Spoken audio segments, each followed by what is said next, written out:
Good morning छात्रों। हमने पढ़ा था अम्ल और क्षार। मैंने आपको अम्ल भी इम्पोर्टेंट बताए थे, क्षार भी इम्पोर्टेंट बताए थे। फिर से आप एक बार देख लो, अम्ल के भौतिक गुणधर्म क्या होते हैं और क्षार के भौतिक गुणधर्म क्या होते हैं। अम्ल होते हैं वो स्वाद में खट्टे होते हैं। अम्ल स्वाद में खट्टे होते हैं। अम्ल स्वाद में खट्टे होते हैं। अम्ल का पीएच मान 0 से 7 के मध्य होता है। अम्ल का जो पीएच मान था वो 0 से 7 के मध्य था, इसीलिए इसकी प्रकृति क्या होती है, अम्लीय होती है। इसका मान 0 से 7 के मध्य में होने के कारण इसकी प्रकृति जो होती है वो अम्लीय होती है और ये स्वाद में खट्टा होता है। अम्ल होता है वो स्वाद में खट्टा होता है। अगर कोई भी पदार्थ है वो खट्टा है इसका मतलब क्या है कि उसके अंदर अम्ल विद्यमान है। अरे बात समझ में। तो अम्ल है, स्वाद में खट्टे होते हैं। अम्ल का पीएच मान 0 से 7 के मध्य होता है। अरे बात समझ में। इसी कारण इसकी प्रकृति अम्लीय होती है। यह हाइड्रोजन आयन में यानी जलीय विलयन में हमेशा अम्ल है वो हाइड्रोजन आयन उत्पन्न करता है। ये इम्पॉर्टेंट बात है, ये ध्यान रखना कि अम्ल होता है वो जल में कौन सी चीज़ उत्पन्न करता है। अम्ल जल में हाइड्रोजन आयन उत्पन्न करता है। हाइड्रोक्सिल आयन होता है, हाइड्रोजन आयन होता है, हाइड्रोनियम आयन होता है। तो इस तरीके से अम्ल होता है। अम्ल की हमने अच्छी तरीके से डेफिनेंसी पढ़ी थी। अम्ल स्वाद में खट्टा होता है। अम्ल का पीएच मान 0 से 7 के मध्य होता है। अम्ल की प्रकृति अम्लीय होती है।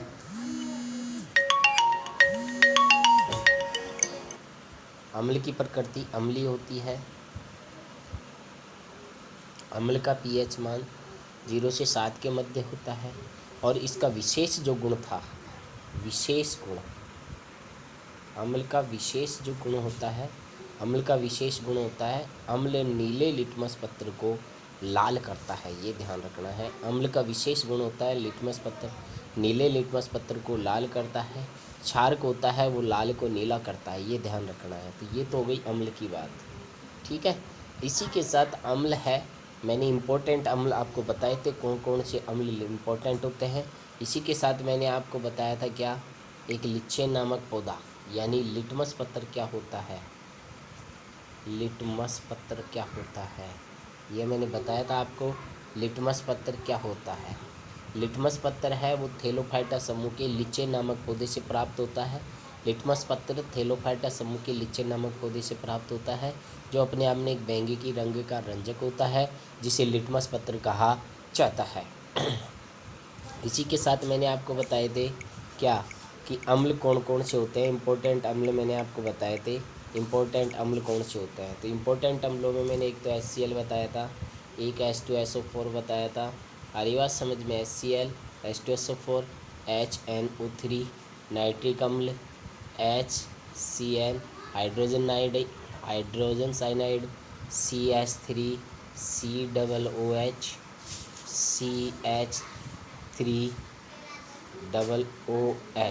CH3OOH सॉरी ये नहीं आएगा यहाँ पर, COOH। तो ये मैंने अम्ल बताए थे आपको, इम्पोर्टेंट अम्लों के बारे में आपका अध्ययन करवाया था। इसी के साथ अब हम बात करते हैं किसकी, क्षार की। अब हमारे पास में आता है क्या, क्षार। क्षार होता है वो स्वाद में कड़वा होता है, स्पर्श करने पर साबुन जैसा प्रतीत होता है। क्षार होता है स्वाद में कड़वा होता है, स्पर्श करने पर साबुन जैसा प्रतीत होता है। और क्षार के जो होता है वो लाल लिटमस पत्र को क्या करता है, नीला करता है। क्षार लाल लिटमस पत्र को नीला करता है। इसका पीएच जो मान होता है वो 7 से 14 के मध्य होता है। इसका पीएच मान कितना होता है, 7 से 14 के मध्य। इसकी प्रकृति होती है वो क्षारीय होती है। इसकी प्रकृति क्या होती है, क्षारीय होती है। That's all. ये इम्पोर्टेंट जो इसका विशेष गुण था वो था लाल लिटमस पत्र को नीला करता है। लाल लिटमस पत्र को नीला करता है। अम्ल होता है वो नीले को लाल करता है। That's all. और मैंने आपको इसके बारे में क्षार भी बताए थे कौन कौन से होते हैं इम्पोर्टेंट।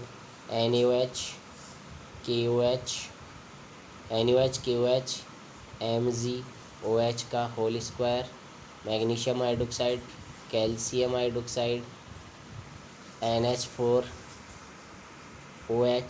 बहुत से बताए थे मैंने आपको। ये इम्पोर्टेंट क्या होते हैं, क्षार होते हैं। अब ये तो बात हमारी आ गई अम्ल और क्षार की। अब हम बात करते हैं कि अम्ल और क्षार क्या है। अम्ल प्लस क्षार, अम्ल और क्षार आपस में अभिक्रिया करते हैं तो लवण बनता है। क्या बनता है? लवण। और लवण के साथ प्लस क्या बनता है? जल बनता है। ये इंपॉर्टेंट बात याद रखना आप। अम्ल और क्षार जब भी अभिक्रिया करते हैं तो लवण और जल का निर्माण होता है। आरी बात समझ में? अम्ल और क्षार क्रिया करेंगे तो लवण का निर्माण होता है।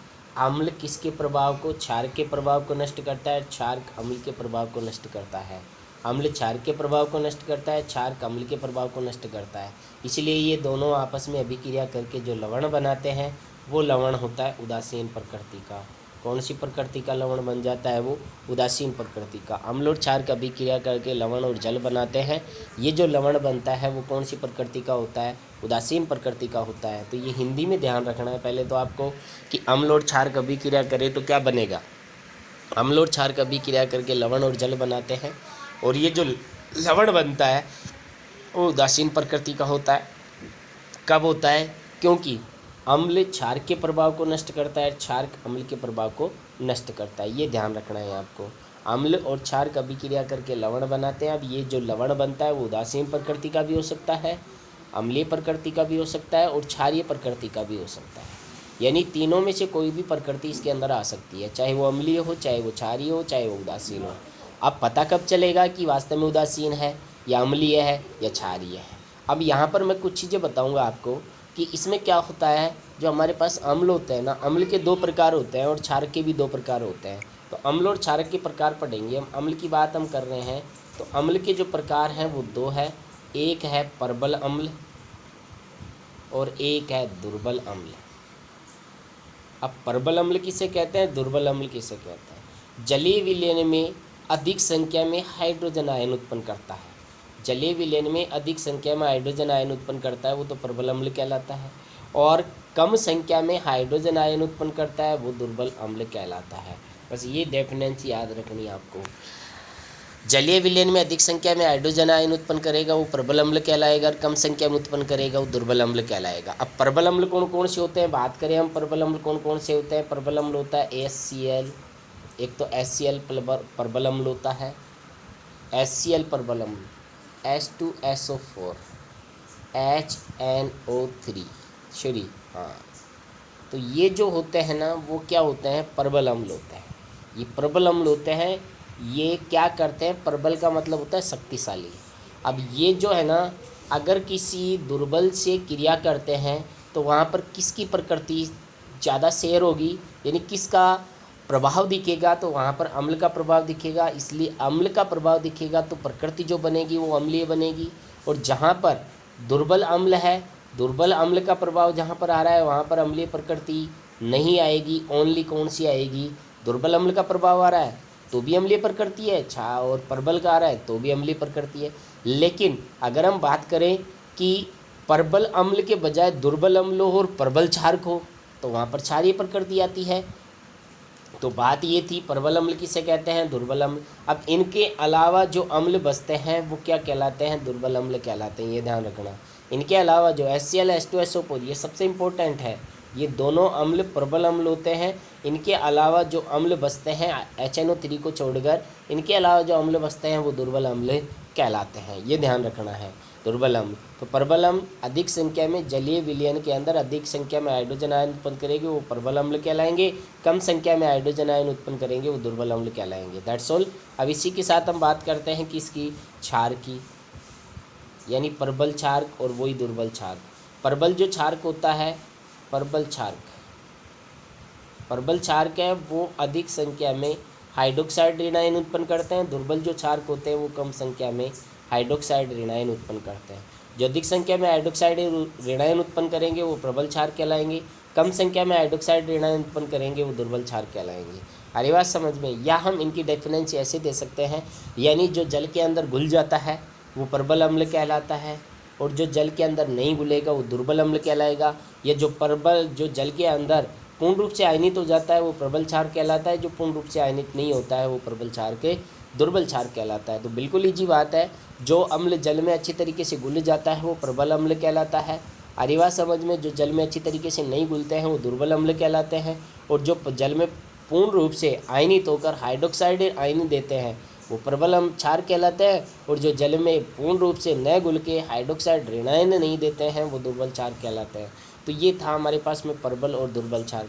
इसके अंदर NaOH और KOH ये दोनों प्रबल क्षार होते हैं। इंपॉर्टेंट बात है, प्रबल क्षार कौन कौन से होते हैं? दो ही होते हैं, सोडियम हाइड्रोक्साइड और पोटेशियम हाइड्रोक्साइड। अब हम बात करते हैं किसकी, कि अम्ल और क्षार का अभिक्रिया। अभी मैंने बताया था, यहाँ देखो लवण कब बनता है? लवण बनता है अम्ल और क्षार की क्रिया के द्वारा लवण और जल बनता है। ये बात मैंने पहले ही बता दी थी आपको। अम्ल और क्षार क्रिया करके लवण और जल बनाते हैं। अम्ल प्लस क्षार इक्वल लवण प्लस जल। अब यहाँ पर HCl अम्ल प्रबल है, NaOH प्रबल है। अब ये दोनों ही प्रबल है, इसका मतलब न तो इसमें अम्ल जीतेगा न इसमें क्षार जीतेगा। तो NaCl बन गया है, ये NaCl के साथ जल बनता है। ये जो NaCl बनता है इसकी प्रकृति उदासीन होती है। कारण, क्योंकि यहाँ पर न तो प्रबल अम्ल का प्रभाव दिख रहा है न क्षार का प्रभाव दिख रहा है, क्योंकि दोनों सेम है। इसी कारण यहाँ पर जो लवण बनता है यानी सोडियम क्लोराइड का जो निर्माण हो रहा है, ये सोडियम क्लोराइड उदासीन प्रकृति का होता है।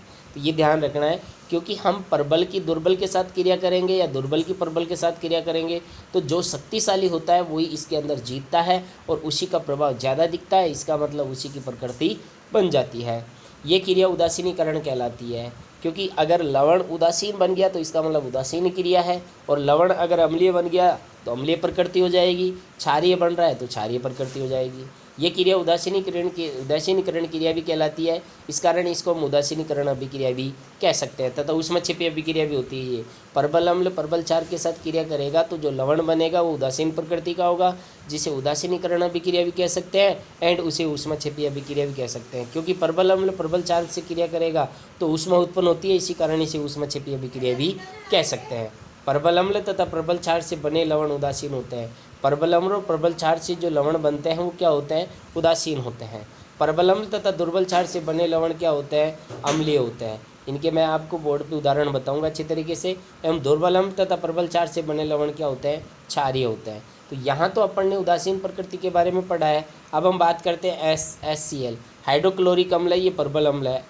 NH4OH ये दुर्बल क्षार का है। अब प्रबल अम्ल दुर्बल क्षार के साथ क्रिया करेगा तो दिमाग लगाओ आप, जीतेगा प्रबल अम्ल जीतेगा तो NH4Cl यानी अमोनियम क्लोराइड जो बन रहा है, लवण बन रहा है, वो कौन सी प्रकृति का होगा? अम्लीय को होगा। क्यों? क्योंकि अम्ल का प्रभाव ज़्यादा है और क्षार का प्रभाव कम है। इसी के साथ जल बन गया तो यहाँ की प्रकृति आ गई क्या? अम्लीय। इसी के साथ CH3COOH एसिटिक अम्ल लिया। NaOH दुर्बल अम्ल की अभिक्रिया प्रबल क्षार के साथ करवाई तो CH3COONA यानी सोडियम एसीटेट क्या बन रहा है? यहाँ पर सोडियम एसीटेट बन रहा है। इसी के साथ HCl अम्ल का भी निर्माण हो रहा है। तो यहाँ पर जो सोडियम एसीटेट बनता है इसकी जो प्रकृति होती है वो क्या होती है? क्षारीय होते हैं। कारण, क्योंकि यहाँ पर क्षारक है वो ज़्यादा क्या है? क्षारक है वो ज़्यादा क्या है? क्षारक है वो ज़्यादा यहाँ पर क्या है? पावर स्ट्रेंथ में आ रहा है। क्षारक है वो ज़्यादा पावर स्ट्रेंथ में आ रहा है। इसका मतलब क्षारक ज़्यादा पावर स्ट्रेंथ में आ रहा है, इसी का मतलब है कि क्षार का प्रभाव ज़्यादा होगा। यहाँ पर CH3COOH एसिटिक अम्ल है, ये दुर्बल अम्ल है। NaOH ये सोडियम हाइड्रोक्साइड है जो प्रबल क्षार का है। ये दोनों क्रिया करते हैं तो इसका प्रभाव कम होता है, इसका प्रभाव ज़्यादा होता है। इसका मतलब CH3COONA बनता है। सोडियम एसीटेट जो बनता है ये क्षारीय प्रकृति का होता है। HCl इसके साथ अम्ल बनेगा तो ये अम्ल निकल जाता है आगे। लवणों के उच्च गलनांक व खपतनांक होते हैं। ये जो लवण होते हैं उनके गलनांक और खपतनांक क्या होते हैं? उच्च होते हैं। चाहे वो कैसा भी लवण हो, अम्लीय प्रकृति का हो या क्षारीय प्रकृति का हो, उनके जो गलनांक और खपतनांक होते हैं वो उच्च प्रकृति के होते हैं। ये साधारणतः क्रिस्टल के रूप में पाए जाते हैं। और ये किसके रूप में? क्रिस्टल के रूप में। क्रिस्टल में इनके साथ क्रिस्टलन जल भी उपस्थित होता है। क्रिस्टलन में इनके साथ क्रिस्टल का जल भी उपस्थित होता है। लवण के सूत्र इकाई में, लवण के एक सूत्र इकाई को लिखने में जल के अणुओं की जो निश्चित संख्या जुड़ी होती है उसे क्रिस्टलन का जल कहा जाता है।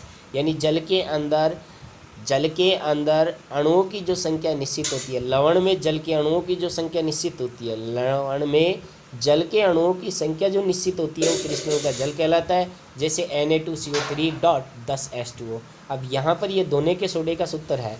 Na2CO3.10H2O है, ये दोने का सोडा है। लेकिन इस दोने के सोडे में जल के कितने अणु होते हैं? 10 अणु होते हैं। और ये 10 अणु निश्चित मात्रा में होते हैं। इसीलिए ये क्या कहलाते हैं, क्रिस्टलन का जल कहलाते हैं। या सोडियम कार्बोनेट लवण में 10 जल के अणु क्रिस्टलन के रूप में पाए जाते हैं। अन्य उदाहरण है CaSO4H2O। जिप्सम का सूत्र है कैल्शियम सल्फेट और 2H2O यानी जल। यहाँ पर जल के 2 अणु होते हैं जिप्सम में, K2SO4 Al2SO4/3 24H2O। ये फिटकरी का सूत्र होता है, याद रखना है आपको, कई बार परीक्षा में पूछ लेता है 1 नंबर का कि फिटकरी का सूत्र क्या होता है। तो K2SO4.Al2SO4/3 24H2O ये होता है फिटकरी का सूत्र, जिसके अंदर जल के निश्चित 24 अणु होते हैं और जिप्सम में 2 अणु होते हैं, दोने के सोडे में 10 अणु होते हैं। तो ये जो जल के निश्चित अणु होते हैं इन्हें क्रिस्टलन का जल कहा जाता है। That's all. अब हम अम्ल और क्षार की परिभाषाएं कल पढ़ेंगे। इससे पहले मैं आपको इनके उदाहरण बताऊंगा कि प्रबल अम्ल दुर्बल क्षार से क्रिया करेगा तो क्या बनेगा, किस प्रकार इसकी प्रकृति बदलेगी, और दुर्बल अम्ल प्रबल क्षार से क्रिया करेगा तो किस प्रकार प्रकृति बनेगी। That's all.